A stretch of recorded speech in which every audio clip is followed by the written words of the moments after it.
Here I have LENOVO Tab M7, and today I'm going to show you how to take screenshot on this device.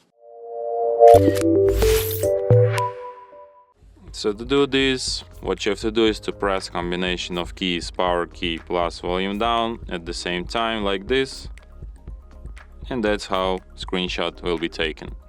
So let me show you once again, power key, volume down, and that's how it's done. And one last time, you already know, volume down plus volume key,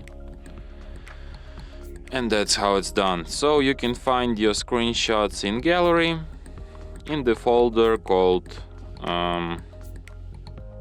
screenshots, basically. And from here you can share, edit, delete, like automatically correct your screenshots, and also like use as or check their info. So yeah. And that's it. Thanks for watching. If you find this tutorial useful, don't forget to hit that like button and subscribe to our channel.